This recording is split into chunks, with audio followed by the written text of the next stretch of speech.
Hey, so you're thinking about dropping serious cash on a cabinet saw, right? I get it. You've probably spent hours scrolling through forums, watching YouTube teardowns, and trying to figure out if this SawStop is actually worth the jump from a contractor saw, or a heavy-duty hybrid. I've talked to a few woodworkers who own this exact model, and I've dug into what makes it different beyond just the specs. If you're on the fence, let me save you some time. Link is in the description if you want to check the product details on Amazon. First off, this isn't a saw you buy on a whim. It's a professional-grade cabinet saw, and that means it's heavy, loud, and takes up real space in your shop. But here's the thing: if you're cutting sheet goods regularly, milling hardwoods, or doing production work, the stability alone makes it worth it. The 36-inch TGlide fence is smooth as butter, and it locks down tight. I've seen guys rip full sheets of plywood with zero drift, which is a game changer when you're trying to keep everything square and repeatable. If you're used to wrestling with a flimsy fence on a contractor saw, this is night and day. Now, the headline feature is obviously the SawStop safety system. It's patented for a reason.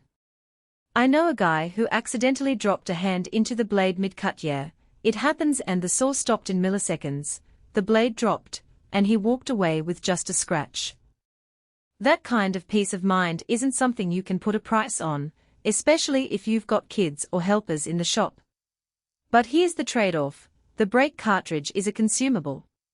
It's not cheap to replace, and if you're cutting a lot of metal or abrasive materials, you might go through them faster. So if you're mostly working with softwoods or plywood, you're probably fine. But if you're cutting a ton of aluminum or composite, factor that into your long-term costs. Dust collection is another area where this saw shines.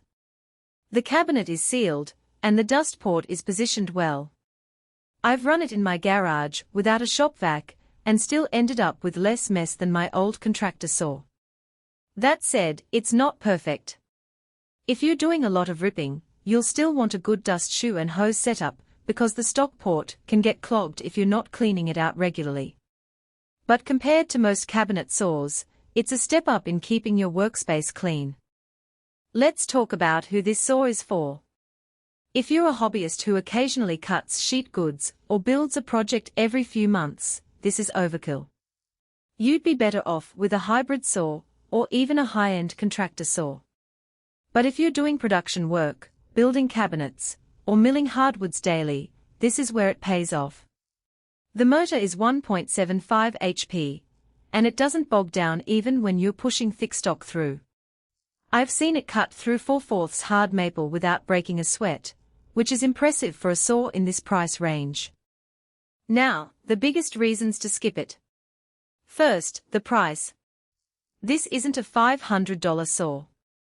It's a $3,000 plus investment, and that's before you add on accessories like outfeed tables or dado stacks. If you're just starting out, it's hard to justify unless you're already making money from your woodworking. Second, it's big. Like, really big. If you're in a small shop, or you move your tools around a lot, this saw is going to be a permanent fixture.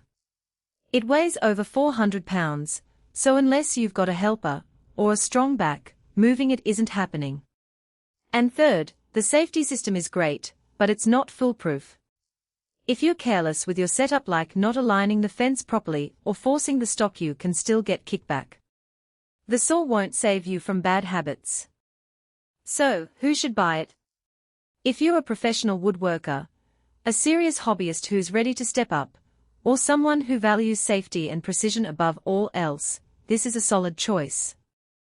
The build quality is unmatched, the fence is dead-on accurate, and the safety system is a game-changer.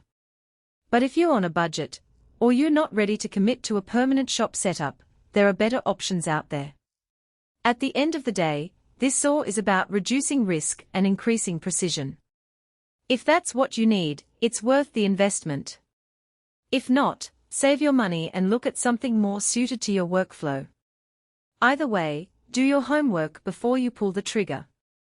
Link is in the description if you want to check the product details on Amazon.